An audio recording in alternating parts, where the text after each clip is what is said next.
So one of the things when we were looking at this process that we have and our approach to data, this is one of the quotes that kind of came to mind. And in a lot of ways, it synthesizes what we need to, who we need to be, or the kinds of people we need to have around us in this world of big data.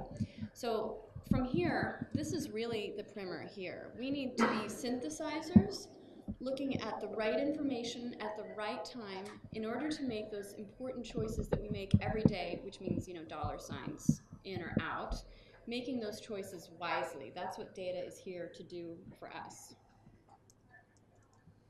So let's just take a step back for a minute, because when we were looking at this world of data, in a lot of ways, it sort of surprised us all of a sudden. And I think it's something that we often overlook, that technology is very young.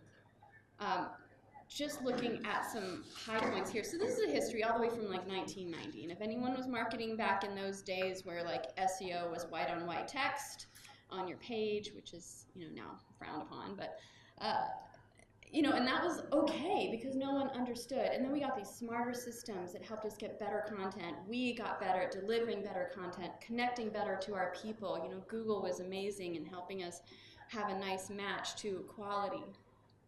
Some couple of things that you want to think about that happened. First e-commerce transaction, 1994.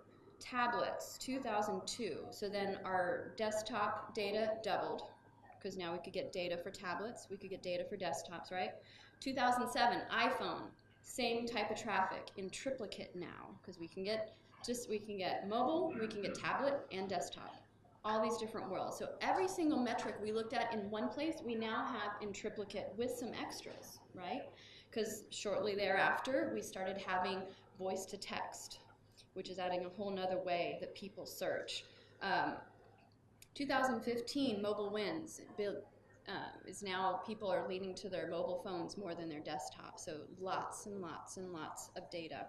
And now we're just in this really amazing scramble because programmatic, artificial intelligence, people are walking around with little wearable data trackers on them, and there's tons of data. Some of the biggest places where data is impacting things is in healthcare, because we now know so much more about people. And in advertising in Google, just like in the last couple months, I think in the last month it came out of beta, where you can now track from an impression on a computer to a person walking into a building and purchasing because of the technology on their phone.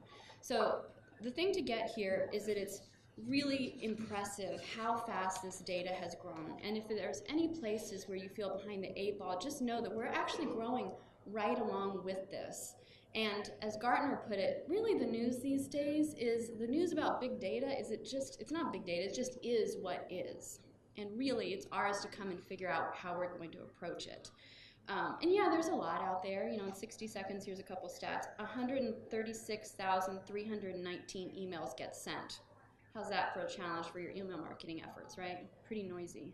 And that's in 60 seconds, so times that by how many 60-second passes we have in a day. 2.4 million Google searches, 1,400 WordPress posts, because, Google's told us content is king, so we put a lot of that out there, right? So there's just a lot that we have to deal with. We're now in the world where it used to be the case that there was 2.7 zettabytes of data out in the internet universe, and a zettabyte is 1 trillion gigs, okay? This year, we've already produced 1.46. So 2017 forward, we're in the zettabyte a year world, and it's going to be what it is.